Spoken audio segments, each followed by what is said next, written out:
Ja, da liegt mir die Mühle im Sinn, die Mühle im Schwarzwälder Tal. Ja, da liegt mir die Mühle im Sinn, die Mühle im Schwarzwälder Tal. Und in dieser Mühle im Schwarzwälder Tal, da wohnet ein Mädel darin. Und in dieser Mühle im Schwarzwälder Tal, da wohnet ein Mädel darin.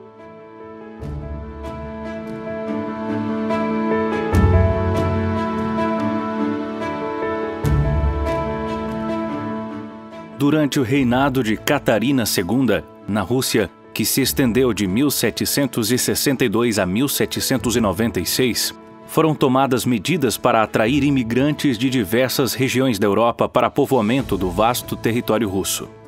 A imperatriz prometeu que os imigrantes ficariam isentos de impostos por 10 anos, do serviço militar para sempre, incluindo seus descendentes, que gozariam de liberdade religiosa, de autonomia cultural, de liberdade de locomoção e de facilidades para a aquisição de terras. Isso atraiu muitas famílias alemãs para o território russo. Por isso que eles são aqui denominados teuto-russos. Quer dizer, eles nasceram na Rússia, mas eles têm sobrenome alemão.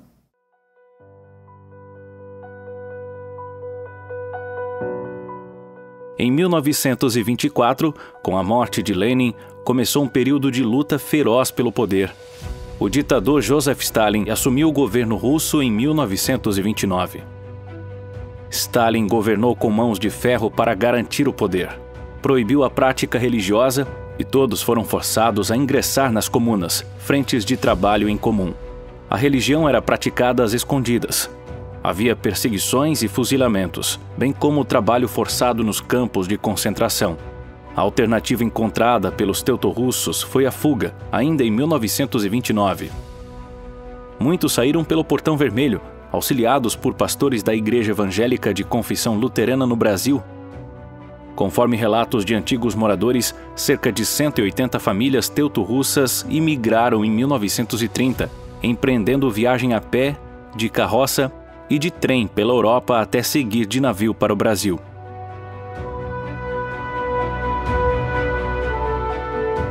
Eles saíram fugidos e não em duas situações. Uma, os que saíram legalmente com passaporte, que saíram pelo Portão Vermelho, e a outra, uma outra leva em 1932, saíram pela China, contornaram a África e daí ficaram. Todas as situações tinha os pastores da Igreja Evangélica de Confissão Luterana que os ajudavam. Ah, meus pais eram da Rússia. Vieram lá de Sibéria, né? Meus pais fugiram lá por causa da crença, né? Deixaram tudo para trás. Meu pai veio fugido da Rússia, né? Que na época do regime do Stalin, do regime comunista, eles tiveram que fugir de lá porque eram muito perseguidos, né? Meu pai servia no quartel, né? E daí, quando estourou a guerra, daí os amigos dele vieram: olha, Carlos, tu te manda porque eles estão te procurando para trabalhar na guerra, né? E daí o pai fez a mala e se mandou. E a mãe com duas crianças pequenas. Daí ela fez coisa para comer, para arrumar as malas. O resto deixaram tudo. A capital ele estava bem, tinha vaca, tinha de tudo, né? Chegaram no Rio de Janeiro, lá era a primeira chegada. Depois numa ilha chamada Ilha das Flores, lá eles tinham a quarentena.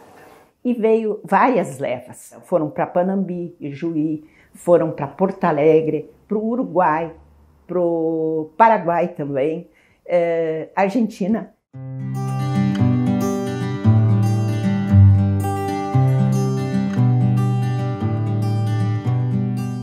A Companhia Territorial Sul Brasil, que possuía terras no oeste de Santa Catarina, através de seu diretor, o engenheiro alemão Carlos Kuhlmann, recebeu parte desses imigrantes. Inicialmente, eles foram acolhidos em acampamentos feitos de taquaras, cobertos de sapé e palmeiras, próximo ao rio Iracema, no lado hoje pertencente ao município de Caibi. A companhia os dividiu levando em consideração o credo religioso, ficando os católicos em Agüinhas e os evangélicos em Iracema.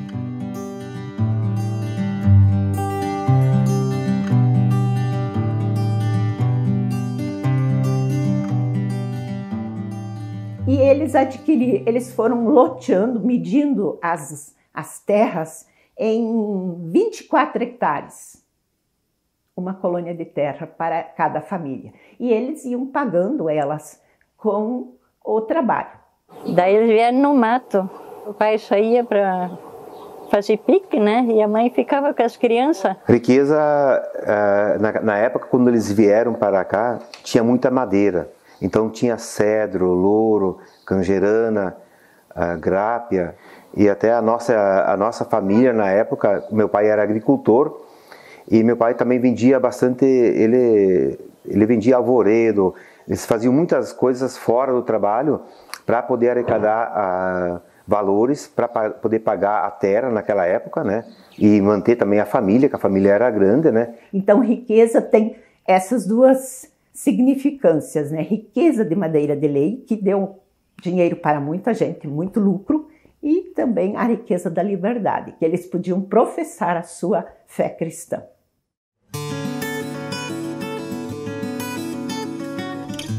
Dona Holanda ainda recorda dos detalhes envolvendo a extração de madeira. Seu marido, Pedro de Moura, trabalhava para a Companhia Territorial Sul Brasil. Ao lado do irmão, Gervásio de Moura, na época gerente da companhia, eles encaravam longas e desafiadoras jornadas mata dentro pela região.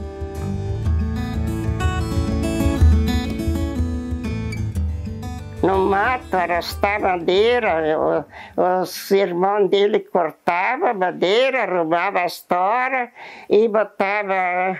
E ele e outro companheiro com perna de boi, não sei quantos, 4, 5 juntas, né? De 2 em 2, arrastando, botando na barranca do rio. E daí, depois, quando tinha bastante madeira, eles botavam, jogavam na água, o cipó de Guaimbé, que tinha bastante, que caía assim nas árvores. Pegava aquele cipó, amarrava as toras e ficava que nem quase uma casa, um soalho assim. A balsa que dizia, balsa de madeira, quando vinha enchente, eles tinham os remos e se ia. Em meio à mata, além de famílias teuto-russas, habitavam famílias de origem luso-brasileira. Posteriormente, vieram também descendentes de italianos. Daí tinha uma casa coberta de tabuinha, nós era pobre. Mas nós pegávamos empreitada de mato para roçar, eu e meu velho. Fazia roçada por aí, harta riqueza, São Luís. Mas aí saía de noite de lanterna, foi empreitada, né? E trabalhando, porque tudo aqui era mato, capoeirão.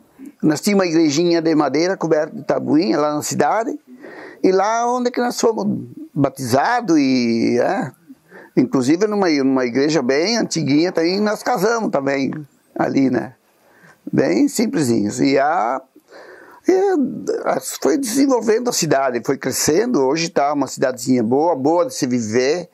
Por isso que a gente não tem nem como algo para sair daqui, porque é uma cidade, um lugar muito bom de viver.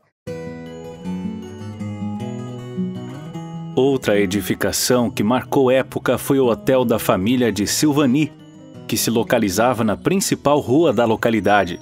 Futuramente, as conversas e a convivência com os pioneiros que frequentavam o restaurante do hotel viriam a inspirar Silvani a pesquisar e registrar as memórias referentes aos primeiros anos de formação do município.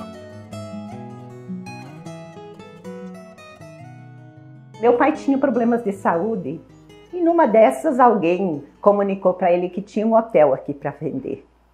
Nesse lugarzinho chamado Riqueza, um lugar bem pequeno. E a gente veio aí, então, dia 25 de setembro de 1969, eu tinha 10 anos. E eu convivia com pessoas idosas, com pessoas de todas as idades, e eles vinham tomar um refrigerante, uma água, alguma coisa, e a gente conversava. Essas pessoas que eu quero salientar, que eu conheci, era seu Friedrich Haas, foi uma pessoa que contribuiu muito para a formação que eu tenho hoje, o que eu sou hoje. Eu comecei a me interessar muito mais pela história, talvez pela história deles. E mais uma pessoa que conviveu muito comigo, que é a pessoa que morou nessa casa, lá no bairro Guidanitz. O seu Anton Guidanitz, ele fazia parte de um grupo de cantores e teatro lá da Alemanha que viajavam o mundo levando a cultura alemã. E ao mesmo tempo, desta forma, eles ganhavam as suas viagens. E o que a gente conseguiu preservar são essas duas casas originais, né? Essa Casa da Cultura ela foi construída já nos anos 50, mas essa aqui que nós estamos agora, ela foi construída em 1933 para 34. Está todinha aqui de pé.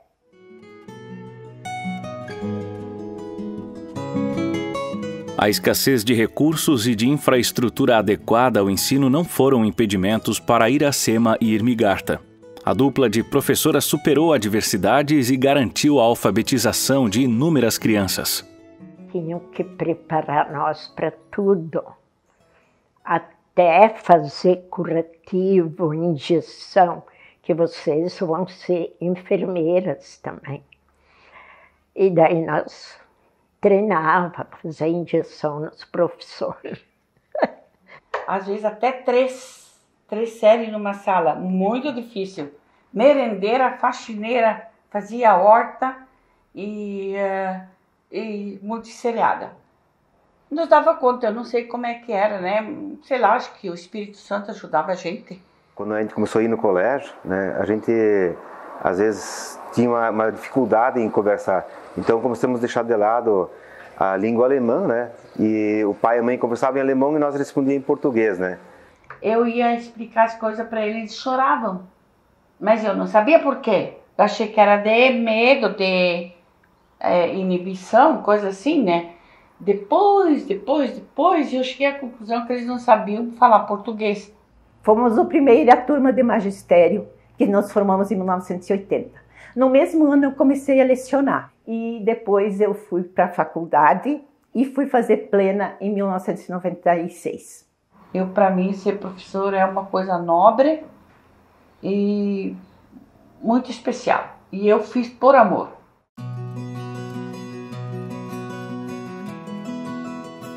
E foi por amor ao próximo que as amigas Floreci, Odília e Irma passaram a contribuir com as práticas de saúde comunitárias. Elas herdaram um conhecimento ancestral acerca das plantas medicinais e que agora se soma às capacitações realizadas, com o apoio de organizações como a Pastoral da Saúde. Desde pequena eu sentia algo diferente em mim, um chamado que eu gostaria de trabalhar com coisas assim. Meus pais também trabalhavam muito com ervas medicinais em casa, e terapias, e benzimentos. E eu fui trazendo isso. Eu sempre me interessei. Eu ia de noite achar ervas para pessoas que vinham lá me pedir. De noite a gente não tinha recolhida. Uma vez salvei uma vizinha minha de fazer cirurgia da apendicite. Fui lá e achei o chá que era para dar para ela.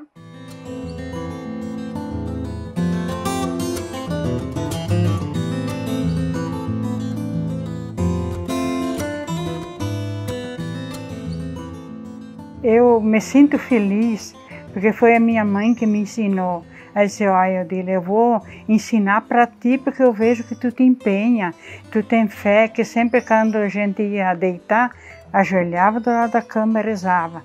E daí eu disse, eu vejo que tu tem fé.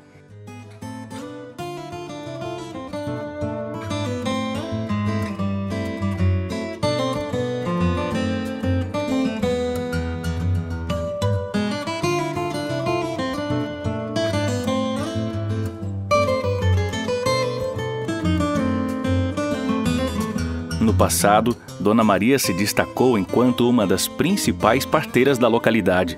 Além disso, era muito procurada por conta de seus benzimentos.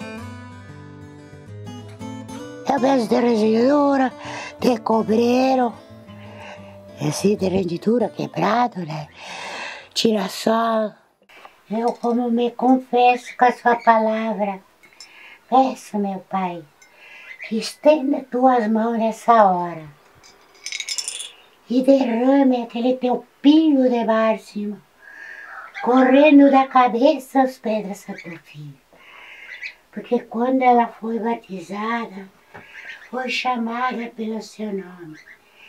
E na sua presença, ela será o aço e a doença será o ferro. E com a sua força nós amarremos, expulsemos, escorreguemos, como se escorrega as águas da cachoeira do Além das práticas de cura, os moradores de Riqueza preservam também a gastronomia típica de cada etnia. A farta culinária local se mantém viva entre as novas gerações. A mãe sempre fazia o waffle, né? O Dampfnudel, né? Que seria a massa do pão, né? Cozida no vapor, né? É uma das coisas assim, que ela mais gostava de fazer, que a gente também adorava isso, né? Nós caçava passarinho, armava aripuca. Quando chegava o fim de semana, reunia os amiguinhos para fazer assado de passarinho. Tá tudo, fazia aquele buraco no chão, fogo passar. Cheia de churrasco, fazia aquele puxão. Batata assada. A mamãe fazia bolinho, pão.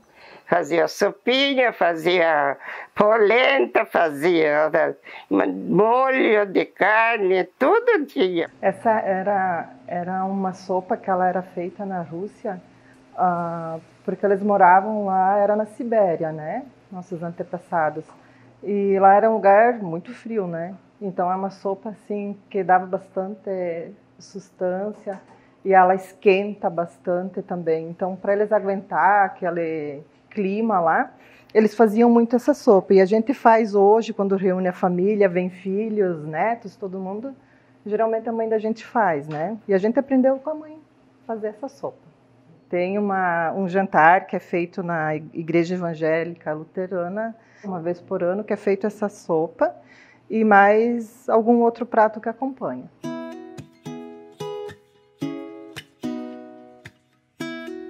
Essa receita eu aprendi com a minha sogra. Eu chamo Käsekuchen, né? É o Käsekuchen. Bolo quer dizer bolo de queijo.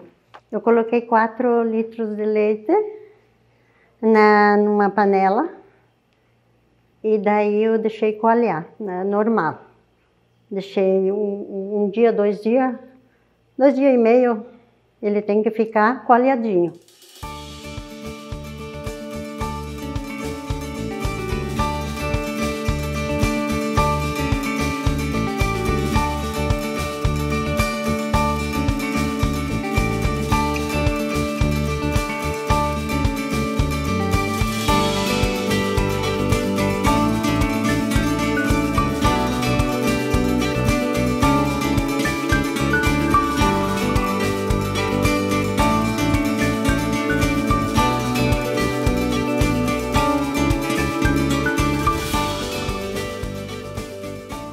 Todos os anos, no primeiro domingo de maio, é comemorada a Festa da Colheita, uma das festividades mais tradicionais de Riqueza.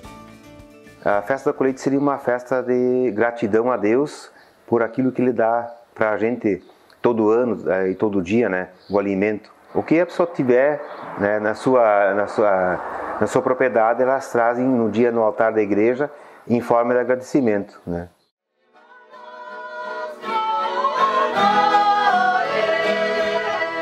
Não raramente, essas delícias gastronômicas ganham uma companhia mais do que oportuna: a música.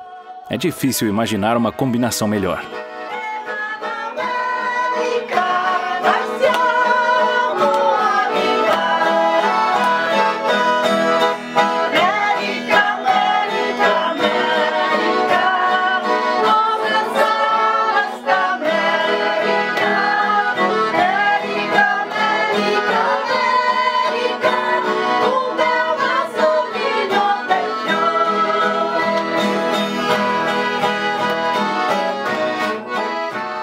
Nós temos um grupo muito querido, é uma família, o grupo italiano Vivere e Cantare de Riqueza.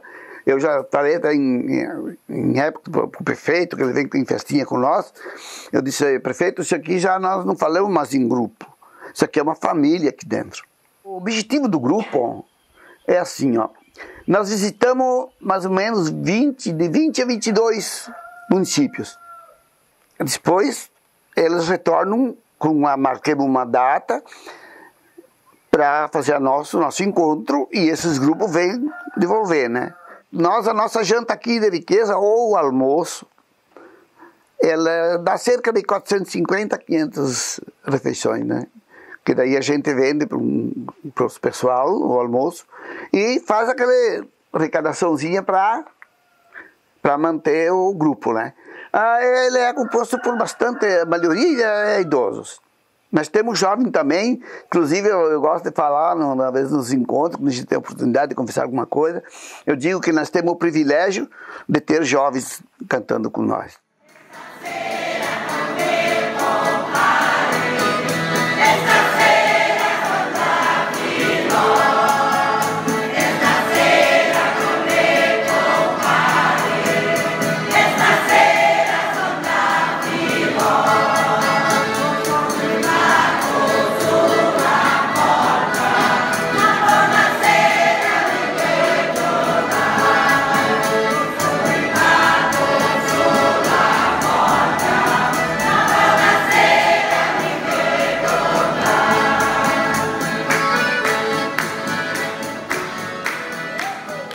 Começou a um trabalho assim para poder ensinar crianças a tocar violão, a cantar, para poder tirar essas crianças da rua, né? E isso começou a mexer com algumas pessoas aqui dentro de Riqueza, né? Na época foi em 2009 quando nós começamos isso, e a nossa igreja na época também tinha muito essa parte da cultura, e até o nome que a gente deu para a associação, a Friedrich Haas, foi um senhor que trabalhou muito por isso, pela sociedade aqui de Riqueza. Não só pela nossa comunidade, né? Mas em prol de toda a cultura do município aqui.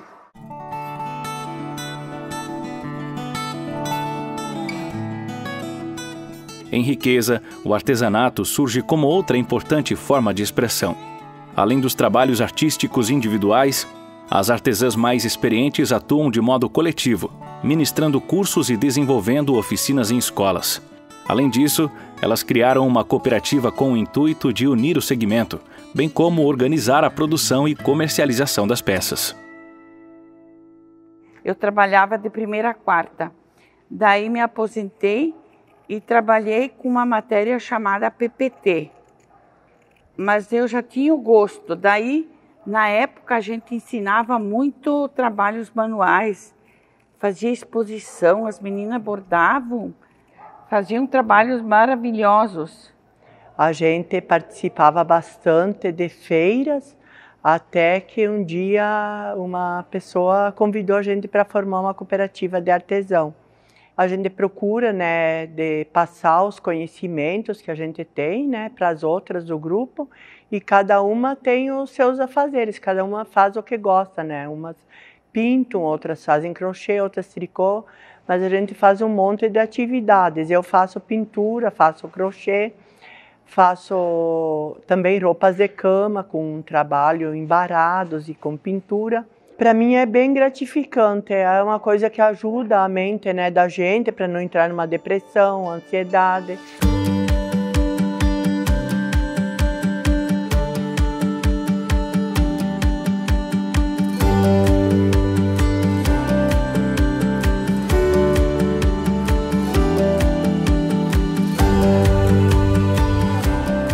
Ao percorrer o município, podemos refletir sobre o poder da união, dos vínculos sociais e afetivos, da cultura que permanece viva nas expressões e no cotidiano dos moradores. Descendentes de diferentes etnias batalharam pelo crescimento e progresso local e souberam conquistar esses objetivos sem nunca perder de vista as memórias e os costumes herdados de seus antepassados. Quanta riqueza!